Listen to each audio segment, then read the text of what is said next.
Hi friends, welcome to Tamil Flavors. இந்த week 6 விதமான healthy snacks உங்களுக்கு நான் சொல்ல போறேன். ஃபர்ஸ்ட் டே நான் வந்து ஹெல்தி ஸ்நாக்ஸ் என்ன எடுத்திருக்கேன்னா வெள்ளை பட்டாணி எடுத்திருக்கேன். ஒயிட் பீஸ்னு சொல்லுவாங்க இது வந்து குழந்தைங்களுக்கு ரொம்ப நல்லது. இதுல வைட்டமின் பி சத்து ரொம்ப அதிகமா இருக்கு. அதே மாதிரி பொட்டாசியம் சத்தும் இதுல அதிகமா இருக்கு. பெரியவங்களுக்கு இது எப்படி நல்லதுன்னா பெரியவங்களுக்கு கொலஸ்ட்ராலை இது வந்து கட்டுப்படுத்த உதவும். அதே மாதிரி பிளட் சுகர் லெவலை வந்து சீரா வச்சிருக்கோம். இப்ப நான் என்ன பண்ணிருக்கேன்னா இந்த வெள்ளை பட்டாணிய வந்து ஒரு 4 மணி நேரம் பசங்க ஸ்கூல்ல இருந்து வருவாங்க இல்லையா, ஒரு 3 o'clock வருவாங்க இல்லையா, 3 o'clock 4 o'clock வரதுக்கு முன்னாடியே நான் ஒரு மத்தியானம் 1 மணி போல இதை நான் வந்து ஊற வச்சிருக்கேன். ஸோ 3 hours 4 hours எனக்கு இது வந்து நல்லா ஊறி இருக்கு. ஊறின பிறகு பாருங்க இந்த மாதிரி இருக்கு, எனக்கு ஊறி வந்திருக்கு. இப்ப நம்ம இத எப்படி செஞ்சு குழந்தைங்களுக்கு கொடுக்கலான்னு பாக்கலாம். நம்ம வந்து வழக்கமாவே குழந்தைங்களுக்கு ஏதாவது ஒரு ஜங்க் ஃபுட்ஸ், வெறும் ஒரு பிஸ்கெட்டோ ஏதோ ஒன்று எப்படி ஈஸியா செய்யலான்னு தான் பார்ப்போம். ஈவன் எல்லாருமே அப்படிதான், ஈஸியா எதை பண்ணி கொடுக்கலான்னு நம்ம வந்து பசங்களுக்கு எதையாவது ஒன்று கொடுத்துருவோம் ஜங்க் ஃபுட்ஸ் வாங்கி.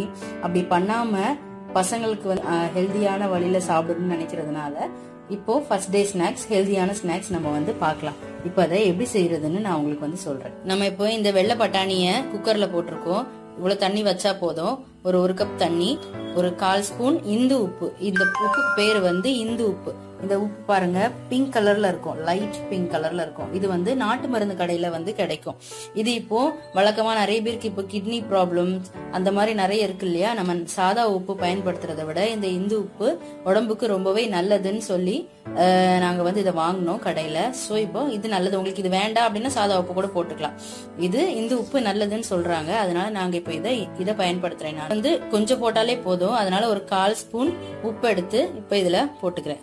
ஒரு விசில் வந்த உடனே சிம்ல போட்டு ஒரு 3 நிமிஷமோ 4 நிமிஷமோ வச்சாலே இது பட்டாணி நம்மளுக்கு நல்லா வெந்துடும். இப்போ இதை அடுப்புல வைக்கலாம். தாளிக்கிறதுக்கு ஃபர்ஸ்ட் நம்ம கொஞ்சமா எண்ணெய் விட்டுக்கணும். எண்ணெய் விட்டுட்டு எண்ணெய் சூடானதோ அதுல வந்து காஞ்ச மிளகாய்,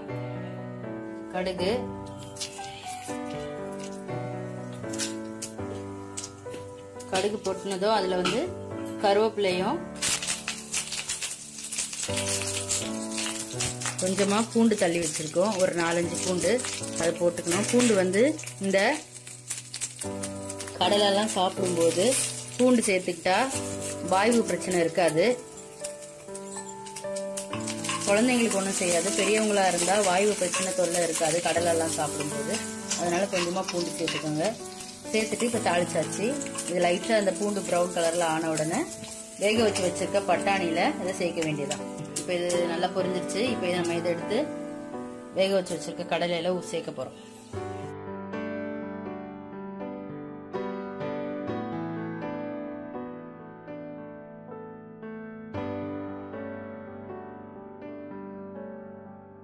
ஃப்ரெண்ட்ஸ், நம்மளோட ஹெல்தியான ஈவினிங் ஸ்நாக் ரெடி ஆயிடுச்சு.